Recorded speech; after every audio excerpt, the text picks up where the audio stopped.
시작했나요? 예. 자, 당신의 자리입니다.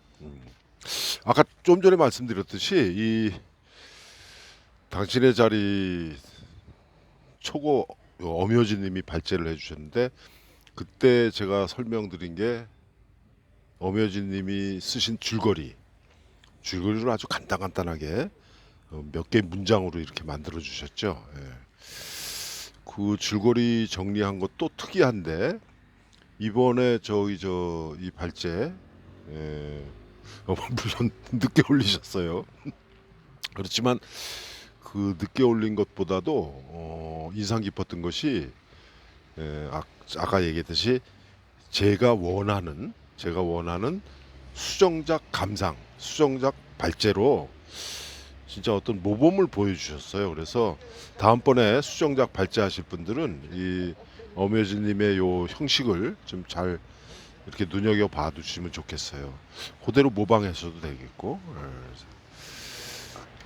그 초고에서 아쉬운 점 몇 가지 지적을 했는데 그렇게 엄효진님이 지적한 것이 어떻게 바뀌었는가 이렇게 보면은 문장 군더더기가 줄고 길이도 짧아졌으며 일부는 재배치되었다. 그렇죠. 빠진 부분이 있어요. 빠진 부분. 그 빠진 부분에 오히려 자연스럽게 빠졌어요. 그래서 오히려 문장이 이야기도 사건도 아주 부드럽게 잘 연결이 돼 있죠. 주인공의 작은 따옴표가 많이 줄었고 제일 많이 등장했던 나라는 것. 1인칭 시점이 1인칭일 적에 나라는 것을 꼭 써야 되느냐? 그렇질 않아요. 우리가 일상 대화에서도 내가 이야기하고 있지만 나라는 주어를 잘 안 쓰잖아요. 그래서 보통 나라는 주어하고 너라는 2인칭 많이 생략하거든요. 우리말에서는 그게 많이 생략이 됩니다. 소설 서술문에도 마찬가지입니다. 1인칭 시점으로 쓸 적에 굳이 나라는 말을 쓸 필요가 없습니다. 주인공의 성장기에서 어머니 추모로 비중이 이동해 집중도를 높인 느낌이다. 그렇죠. 그래서 나의 어떤 과거라든가 이런 거 그런 걸 드러내는 거 내기보다는 오히려 어머니를 추모하는 어머니의 어떤 삶 이런 거를 더 많이 다루고 있죠. 아버지 납골묘에서 후반부에 채울 물건을 위해 이골한 문과 물건을 넣어둘 공간이 없다는 거. 그거. 그 다음에 친정으로 돌아온 날 문제. 여기 요 초고에서는 이렇게 됐어요. 아버지의 유산 관리의 불평, 그 다음에 어머니의 다독임, 그 다음에 못마땅한 주인공, 그 다음에 황금 팔찌, 팔찌 회상하죠. 그 다음에 자기 자신의 망가진 일상, 그 다음에 진숙 아줌마가 등장하는데 이것이 어떻게 바뀌냐면은 일단 먼저 나의 망가진 일상이 먼저 나오고 그 다음에 어머니의 다독임, 생활비 문제, 그 다음에 진숙 아줌마가 등장하면서 주인공이 느끼는 그 못마땅한 요소들, 주인공 혼자서 막 이렇게 서술하는 부분 있죠. 자기 자신의 생각을 서술하는 부분이 많이 빠졌어요. 빠진 게 오히려 부드럽게 돼버렸어요. 생활전선 문제는 초고에는 엄마는 아이 때문에 직장 생활은 하고 싶어도 못했을 것이지만 나는 엄마를 괴롭히면 안 된다는 생각에 취직을 하죠.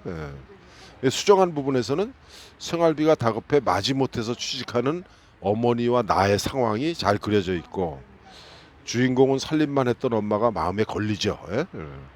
이전보다는 요 부분에선 주인공의 비중이 좀 축소가 돼 있지만 그 다음에 어머니가 이제 점차 밝아지는 모습을 어머니의 외양 겉모습 그 다음에 어머니의 이름도 나오고 그다음에 밝아지는 어머니와 말을 잃은 나 이게 비교가 되는데 그게 삭제가 돼 있다.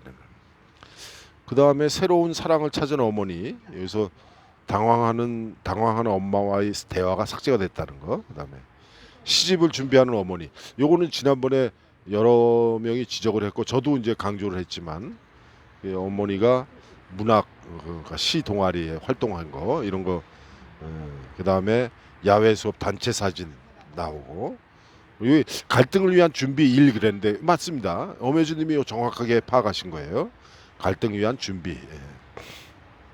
그 다음에 원장님을 소개했는데 아줌마 대사가 더 들어갔죠. 그래가지고 뭐 기회를 놓치면 안 된다느니 좋은 인연 만나는 게 하늘의 별따기다 뭐 이런 얘기. 사실 그렇죠. 흔히 그런 얘기를 해요. 결혼을 하려고 하느냐 한 번 더 생각해라 이렇게 해요. 이혼을 하려고 하느냐 10번 더 생각해라 이렇게 해요. 재혼을 하려고 하느냐 100번 더 생각해라. 뭐 그렇게 얘기를 합니다. 요즘 흔히 그렇게 얘기를 하는데 여기서 이제 아줌마의 대사가 추가되면서 결국에는 재혼, 엄마와 그 원장과의 재혼은 좋은 인연 만나는 게 참 어렵다. 얼마나 좋은 기회냐 이렇게. 그래서 필연적인 관계를 이렇게 설정을 해놨어요. 주인공의 삐죽이는 마음이 추가가 돼가지고 여기서 이제 갈등 두 번째로 또 갈등을 위한 어떤 흔히 낚시에서 밑밥 간다 그러죠.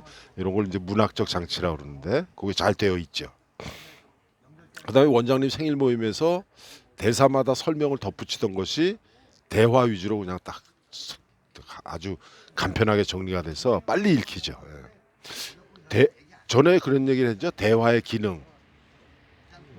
사건을 서술하고 그 말을 한 사람의 성격, 캐릭터가 드러난다 이렇게 얘기를 했는데 여기서 설명을 빼버리고 대화만 가지고도 사건을 진행할 수 있다 이런 걸 그걸로 보여주고 있어요. 그다음에 외제차 뭐 표시한 거 그다음에 쓰러진 엄마와 요양 문제에서는 엄마가 아직도 필요하냐 뭐 좀 멋쩍 좀 이상하죠. 좀 뜬금없는 얘기처럼 들렸었죠 그때.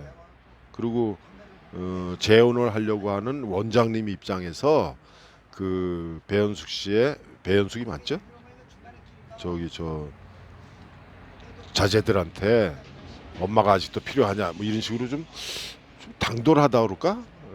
그런 대사였는데 그게 빠졌어요. 그다음에 그러면서도 원장님의 위험은 잘 표현이 돼 있어요. 그다음에 엄마의 장례식을 보면은 오히려 주인공보다 어머니의 삶에 이렇게 시선이 더 집중돼 있다는 거. 그다음에 엄마의 49제 불교의 어떤 극락 가는 얘기. 그다음에 어머니의 묘사가 추가되면서 어머니의 시집 그것으로 복선이 이제 다 합쳐지는 거죠. 거슬리는 단어로 어른 노릇이란 단어가 거슬렸다고 그래요. 역할이 더 어울린다. 여기서 원장님은 주인공인 나보다 저희 서술자인 나보다 그 어른이기 때문에 낮추어 부르는 노릇이라는 단어가 써도 될까 뭐 그런 얘기를 하고 있어요. 근데 왜 나는 그 생각이 안 났을까? 내가 이 서술자에 너무 동화가 되어 있어서 그랬는지 어쨌거나 이건 생각해 볼 문제입니다. 우리 저 엄효진님은 그렇게 생각을 했으니까 이 글을 쓰신 분도 좀 생각을 해보도록 하세요. 전에 이 말씀을 드렸는지 모르겠는데 여러분들이 이제 저 수강 신청을 하면서 작품을 제출했잖아요. 그 12명 중에서 3명은 제가 알고 있는 분이에요. 작년에 그 작가반, 기초반, 심화반 같이 했던 분들이라서 3분 작품이 저기 이름은 안 써져 있었지만 읽으면서 그냥 딱 알아챘어요. 이게 누구 거구나 이렇게. 나머지 작품 몰랐는데 사실 이 작품은 이제 지난번에 얘기를 했는지 모르겠는데 저는 어떻게 생각했냐면은 이 당신의 자리는 이번에 수정작을 읽으면서 그냥 우리들이 일상적으로 우리가 받아볼 수 있는 그 문예지들, 요즘 나오는 문예지들, 하다못해 소설가 협회에서 나오는 그 한국 소설이라는 그 저 기관지가 있고, 그 다음에 작가회의에서 나오는 또 작가라는 개간지가 있어요. 그리고 문인협회에서 나오는 한국문인 그것도 있고, 아니면 여러분 잘 아시는 뭐 문학동네라든가 월간문학, 현대문학 뭐 이런 것들, 그런 문예지에 실려 있는 허접한 소설보다 낫다는 생각이에요. 제 느낌에는. 그래서 그런데 왜 이런 작품들이 그 뭐 이제 공모를 하잖아요. 그 공모전에 왜 이 작품 이런 작품들이 당선이 안 돼요. 예. 그러니까 당신의 자리 이 작품은 공모전이라는가 이렇게 뭐 이렇게 저 그런 신춘문예라든가 이런 거에 힘들어요. 왜 그러냐면은 임팩트는 없어요. 임팩트는. 그런데 이 작품을 쓰신 분의 작품을 제가 여러 편을 읽었는데 그 작품의 수준이 굉장히 어느 일정 부분 올라와 있어요. 그래서 이런 분 정도면은 뭐 한 세 편 정도, 네 편 정도 이렇게 묶어서 한꺼번에 이 정도 쓰시는 분이면은 작가로서 역량이 충분하다라고 인정을 할 수가 있습니다. 다만 공모전에 이렇게 내기는 좀 공모전에서 이렇게 어떻게 상을 받기는 좀 힘들어요. 왜 그러냐면은 큰 임팩트가 없거든요. 그러니까 우리들이 일상생활에서 우리가 익히 이제 볼 수 있는 그런 이야기들이기 때문에 그런 거는 좀 굉장히 심사위원들한테 딱 어필이 안 됩니다. 그런 건 좀 감안을 하시면 좋겠어요. 자, 여기도 또 김상범님이 첫 번째로 올려주셨어요. 초고에 비해 묘사와 서술이 풍부해졌고 좋아졌다. 그렇죠? 김상범님은 굉장히 좋게 이야기를 하시는 것 같아요. 다시 읽어보니 초고는 딱딱하고 우울한 느낌이 들었다면 수정작은 밝고 부드러워진 느낌을 받았다. 예, 그래요. 잘 보신 겁니다. 한정민님이 여기 저 아주 1인칭 소설이 빠지기 쉬운 거를 딱 지적을 해주셨어요. 한정민님이. 이게 뭐냐면은 화자가 독자를 가르치려는 듯한 문장이 많다. 물론 뒤에 다시 얘기하지만 수연이 혼자 생각이라고 받아들여도 되겠지만 교훈적인 문장의 횟수를 조금만 줄이면 더 좋을 것 같다. 그럴 거입니다. 이런 지적을 받을 수 있어요. 이 1인칭 소설이 시점을 1인칭으로 더군다나 1인칭 화자건 주인공이건 1인칭으로 이렇게 시점을 잡으면은 1인칭 화자가 독자에게 직접 전화해 주는 거거든요. 이럴 적에 잘못하면은 독자들을 가르치려고 하는 경우가 있어요. 그런 경향이 나타나요. 그래서 물론 1인칭 주인공 혹은 1인칭 관찰자의 사고, 생각이죠. 그 생각을 전하는 것이지만 그렇게 전하는 과정 속에 1인칭 주인공과 1인칭 화자가 그 사건과 그 인물을 나름대로 평가를 하면서 이러면 안 된다라는 식으로 독자들에게 가르치려고 하는 그런 경향이 나타나요. 이 1인칭 시점 쓰실 적에 그거 참 주의하셔야 됩니다. 그게 뭐 그냥 지금 여기에 한정민 님이 이렇게 풀어놓으셨듯이 그냥 그 주인공이나 관찰자의 혼자 생각이다 라고 받아들일 수도 있겠지만 이게 까딱 잘못하면은 독자들로서는 거부감을 느낄 수가 있어요. 뭐 이건 뭐 누구 가르치려고 그러는 거야? 이렇게 돼버리거든요. 그런 거는 좀 조심을 하셔야 됩니다. 그 다음에 이령님이 아주 뭐 여러 가지를 지적해 주셨어요. 뭐 이령님은 저 발제를 맡으셨잖아요. 달동전 발제를 맡고 또 이것도 감상도 올려주시고 띄어쓰기 또 지적했고 오타도 지적해줬고 그 다음에 문장 표현 어색한 것도 지적해줬고 이령님은 이렇게 다 예를 들어가지고 지적을 해주시니까 저기 이 글을 쓰신 분한테는 도움이 많이 될 거예요. 이인영님이 인물의 심리가 자세해지면서 글이 조금 슬프고 무거워진 느낌입니다. 그래요. 그러니까 이인영님이 이렇게 슬프고 무거워진 느낌을 받았다는 것은 이 글이 원했던 이 글이 목표로 했던 그거를 달성한 거예요. 그러니까 이인영님도 이렇게 느끼셨겠죠, 그죠?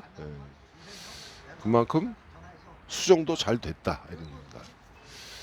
달동전에 비해서 달동전의 어떤 수정한 그 어떤 뭐 분량이라 그럴까 이런 거에 비해서 사실 그렇게 크지는 않아요. 크지는 않은데 꼭 수정해야 될 부분, 빠져야 될 부분, 그 부분들이 빠져버리고 새롭게 들어갈 단어 어휘, 새롭게 들어갈 문장, 요 간단간단한 거 몇 개가 들어감으로 해가지고 뒤에까지 가면서 한결 부드러워진 거예요.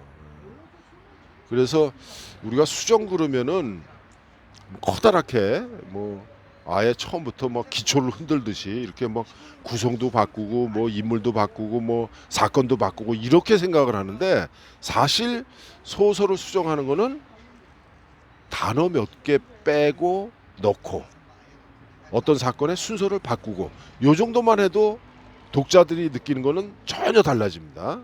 그런 거를 좀, 예, 아마 여러분들도 이게 수정작을 읽으면서 여러분들도 느끼셨을 거예요. 서미숙님이 이렇게 얘기했어요. 합평 때 거론되었던 부분들이 하나하나 수정되었다는 것을 바로 알 수 있었다. 그렇죠. 그렇죠. 서미숙님도 저처럼 이렇게 두 개 펼쳐놓고 같이 읽으셨는지 모르겠어요. 다시 읽어도 서술과 묘사가 잘 표현된 글이다. 이 당신의 자리를 쓰신 분은 이미 어느 정도 궤도에 올라오신 분이에요.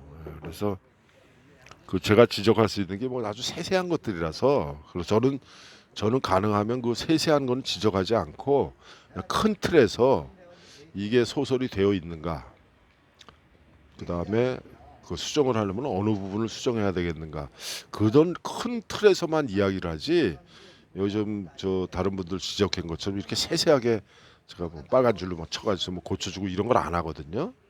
그렇게 봤을 적에 이 작품 정도면은 굉장히 수준작이거든요. 그 다음에 이대호님은 원장의 순대보가 가슴에 메인다 그래요. 이대호님은 원장님 쪽에서, 원장님 입장에서 이 작품을 본 것 같아요. 안개꽃, 그 다음에 평생 쓰고 싶었던 시를 책으로 엮어주는 원장의 사랑이 아름답다. 그렇죠, 아름답죠. 그렇기 때문에 원장 입장에서도 당신의 자리, 딸인 수연의 입장에서도 어머니 당신의 자리, 그 원장 입장에서 당신의 자리에서 당신은 2인칭이겠지만, 단순히 2인칭이겠지만 수연의 입장에서 당신의 자리에서는 어머니를 이야기하는 거니까 이건 존칭이겠죠. 당신이란 단어는 2인칭 대명사이기도 하면서 존칭입니다. 존칭. 3인칭 존칭이에요. 그래서 원장 입장에서는 2인칭 당신이고 수연의 입장에서는 3인칭 존칭으로서의 당신이죠. 그런 거. 근데 이대호님은 원장 입장에서 당신의 자리 생각하셨어요. 원본보다 대화체가 많아져서 자연스럽게 읽어진다. 대화로 처리할 부분들을 이 서술을 해야 될 거를 오히려 대화에다 집어넣어 가지고 대화가 사건을 이끌고 가게끔 만들어 놨어요. 그래서 그리고 등장인물들의 구체적인 묘사가 참 신선했다. 그다음에 윤명우님이 독자들의 예상을 뒤엎는 큰 간극 설정을 연구해 보면 좋겠다라고 말씀하셨는데 저는 반대입니다. 지금 이 작품의 경우에는 오히려 그냥 지난번에 언젠가 얘기한 적이 있는데 잔잔한 감동을 주면 돼요. 어떻게 극적으로 뭐가 반전이 일어나거나 뭐 그 우리가 흔히 얘기하잖아요. 뭐 발단 전개 위기 절정 결말 이래, 위기 절정 이래가지고 거기서 뭐 커다란 사건이 일어나고 반전이 일어나고 사건이 막 뒤집어엎히고 그런 것보다는 여기서 지금 정도의 이런 잔잔한 감동이면은 충분히 가능합니다. 그래서 특히 지난번에 제가 사소설도 설명을 드렸는데 1인칭으로 쓴 저 1인칭 소설, 그 다음에 사소설의 경우에 굳이 위기나 절정 이렇게 커다란 뭐 어떤 임팩트를 주려고 이렇게 해가지고서는 저 작품을 구성한다면은 오히려 본말이 전도되는 경우가 있어요. 그래서 원래 내가 쓰고자 했던 것이 이렇게 이상한 데로 빠져버리는 경우가 있어요. 그래서 아니 멜로물을 쓰려고 했는데 나중에 보니까 뭐 여러 사람이 지적한 걸 그대로 반영해서 하다 보니까 뭐 본래는 연애 소설 쓰려고 그랬는데 갑자기 뭐 스릴러가 돼버리고 그러면 안 되죠, 안 되죠. 그래서 지금 현재 이 당신의 자리에 표현되어 있는 사건과 인물이면은 요 정도가 좋습니다. 요 정도가. 그래서 다만 지금 그 수연의 입장에서 어머니, 그리고 저 원장의 입장에서 당신 이 사람이 결국 어떤 사람이었는가, 어떤 꿈을 꾸고 있었는가, 그리고 그 꿈이 결국에는 제대로 이루어지지 못하고 그 꿈을 대신 원장이 이뤄주고 그다음에 어머니가 결국 재혼을 하려고 했다가 결국에는 다시 남편의 옆에 가서 눕히게 되는 그런 모습들이 오히려 1인칭 화자가 전해주는 내용으로서는 아주 소소한 것이지만 흔히 우리들이 얘기하는 잔잔한 감동을 줄 수가 있다는 거죠. 그래서 지금 윤명웅 님이 얘기한 것처럼 독자들의 예상을 뒤엎는 큰 간극 설정을 연구해 보면 좋겠다라고 하셨는데 이거는 윤명웅 님 생각이고 저는 오히려 반대입니다. 지금 이 상태에서 요 정도의 사건이면 충분하다. 그래서 이거는 여기 지금 이령님이 지적하신 부분들이 있죠. 문장 그리고 다른 분들도 몇 번 지적하셨는데 그런 문장만 조금 더 다듬고 세련되게 한다면은 오타 그다음에 띄어쓰기 이런 거 몇 개 이렇게 수정해서 문장 깔끔하게 매끄럽게 이렇게 만들어 놓는다면은 이 작품은 요것대로 가치가 있어요. 그래서 요런 작품들이 한 세네 편만 모이면은 아니 뭐 한 다섯 일곱 편 이렇게 모아가서 아예 작품집을 하나 내도 충분히 손색이 없어요.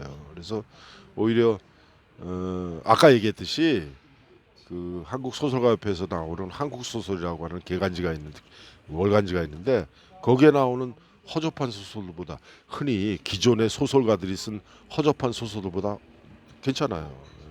그래서 결론적으로 말씀드리자면은 달동전의 경우에 충분히 수정한 그 과정을 통해서 이 달동전을 쓰신 분이 충분히 동화 작가로서 역량이 있다는 걸 보여줬고 그 다음에 이 당신의 자리는 이미 어느 정도 궤도에 올라온 어느 수준이 올라온 그런 예비 작가의 모습을 보여줬다. 저는 그렇게 생각을 해요. 그래서 오늘 얘기한 이 두 작품 정도면은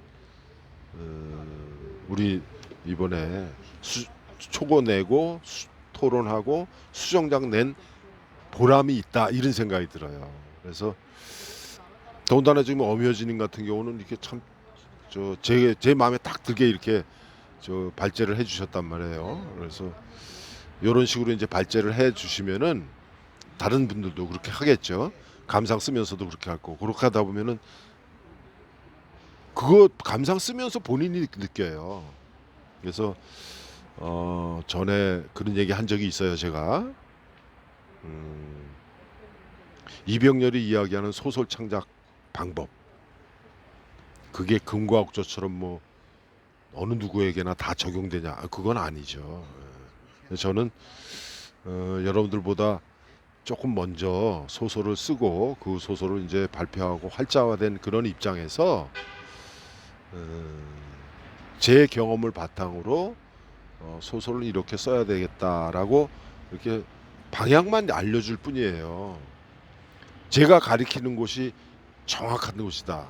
100% 정확하다. 어느 누구에게나 다 천편일률적으로 적용되는 그런 창작 방법이다. 그건 아닙니다. 그건 아니에요. 그래서 제가 여러분들에게 이렇게 지적하고 이렇게 제시하는 것을 참고를 하세요.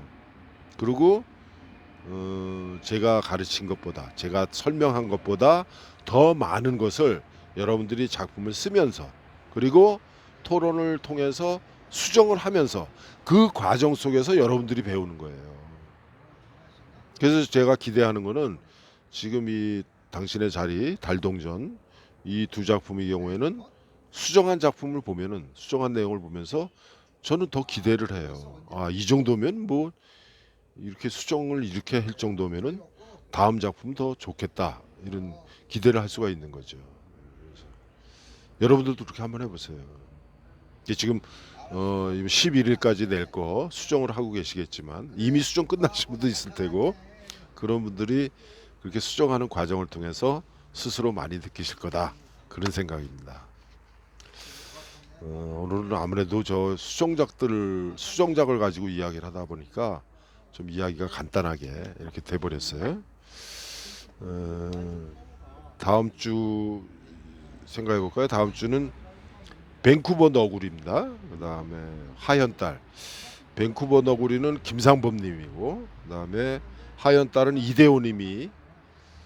이게 사실 둘 다 신작이에요. 신작인데 거기 저 작품 보시면은 신작이라는 거 표시해놨고, 그다음에 이 작품은 어떤 분이 쓴 것이라는 걸 어느 초고가 어떤 작품이었다는 걸 밝혀놨으니까 김상범님과 이대호님 발제. 우리 14일의 수업인데 그 전 일요일까지 좀 발제 올려주시고, 나머지 분들은 감상 또 월요일 정오까지 올려주시고, 그러면은 다음 주 수업도 충분히 재밌게 할 수 있을 것 같아요. 비록 초고가 아니라 이건 신작이지만 두 작품을 하게 되니까 좀 미리미리 읽어서 제 생각에는 관심 있는 분들은 아마 벌써 다 읽으셨을 거야. 저 이렇게 6편 이렇게 묶어놨는데 아마 저 관심 있는 사람들 이거 벌써 이미 다 읽었을 거라는 생각이에요. 물론 저는 다 읽었습니다만은. 그래서 미리미리 이렇게 저 다음 주 휴강이고 이런 거 없습니다. 15일이라 이번에 일주일이에요. 일주일 만에 다시 하는 거예요. 그러니까 날짜 잊지 마시고, 저 이번 주에는 저 감상 안 올리신 분들이 꽤 여러분인데 잊지 마시고 꼭 올려주시기 바랍니다. 저기 그 대표적으로 이제 이령님 같은 경우 지금 일을 하고 계세요. 이분 이령님도 선생님이잖아요. 학교에 저 강의를 나가시는데, 근데 이령님만 그런 게 아니라 또 일을 하시는 분들도 있잖아요. 또 자기 자신의 일을 가지고 아침에 출근하고 퇴근해서 또 뭐 틈틈이 소설 공부하고 계신데 다들 어렵죠, 시간 내기가. 그래서 저는 언뜻 그런 생각을 했어요. 만약에 이 코로나 때문에 우리가 이렇게 영상으로 만나게 되는데 코로나가 아니고 정상적이었다면 과연 수요일 오후 2시에서 대낮에 평일 낮에 2시간 시간 비워서 이렇게 저 도서관 강의실에 나오실 수 있으셨을까?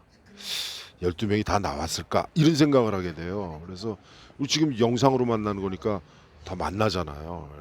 절대 중간에 이렇게 포기하지 마시고 꾸준히 하시면 돼요. 지금 저기 안 오실 감상 안 올린 분 많잖아요. 네. 가능하면 다 올리길 바라지만 뭐 어차피 뭐 저기 일이 우선이잖아요. 일. 지금 내가 하고 있는 일, 직업이죠. 그게 첫 번째 제일 우선적인 거예요. 사실 그거보다 더 우선적인 건 가정이죠. 가정. 그래서 애가 아프다거나 남편이 아프다거나 아내가 아프다거나 뭐 어머니가 편찮으시거나 그게 우선이죠. 그거 먼저 해결하시고 그 다음에 자기 자신의 일 그거 우선이고 그 다음에 이거예요. 그 다음에 이거니까 이거에만 매달려 가지고 가정을 그르친다거나 또 아니면 아들 딸들 남편이나 아내 어머니 부모들 그 관계 잘못되면 안 됩니다. 그래서 그거 하시고 그거 먼저 신경 쓰시고 그 다음에 남는 시간에 이렇게 조금 시간 쪼개서 이렇게 우리 이령님은 그런 거 시간 쪼개서 잘 하세요. 이령님 여러 군데 지금 일하시잖아요. 예. 또 그렇지 않으신 분들도 지금 다른 일 하고 계시거든요. 우리 이순자님도 지금 일하고 계시고 그 일을 하면서 지금 이걸 하는 거는 너나 나나 뭐 할 것 없이 우리 12명 다 똑같을 겁니다. 비슷할 거예요. 그러니까 꾸준히 강의 참여하시고 감상 내가 감상을 못 썼으면 다른 사람 감상이라도 읽으세요. 읽고 댓글이라도 하나 달으세요. 댓글을 별로 안 다시는 것 같아. 그래서 댓글을 달므로써 내 감상을 표현할 수도 있잖아요. 그죠? 그래서 아이고 예를 들어서 뭐 이령님이 뭐라고 감성을 올려놨는데 그 감상 밑에다가 이령님은 이렇게 느끼셨는데 나는 이렇게 느꼈다. 나는 다르게 느꼈다. 그렇게 얘기할 수도 있죠. 그리고 또 질문 있으면 질문도 하시고 오늘 그 수정작을 가지고 이야기를 하다 보니까 뭐 이렇게 그냥 간단하게 이야기가 됐습니다. 그런데 간단하게 끝나지만 제 마음은 굉장히 풍족합니다. 왜 그러냐면은 어떤 가능성, 그 다음에 어느 정도 수준이 됐다 이런 걸 느낌을 받았으니까요. 그래서 발동전 쓰신 분 같은 경우는 진짜 다음 작품 기다려져요. 신작이 뭐가 나올까. 그래서 저기 신작은 25일까지입니다. 그리고 수정작은 6분이죠. 6분 수정작은 11일까지 꼭 제출해 주시기 바랍니다. 잊지 마세요. 시간 묵직해서 감상 발제 올려주시고 아셨죠? 오늘 여기까지 하겠습니다. 다음 주에 뵙겠습니다.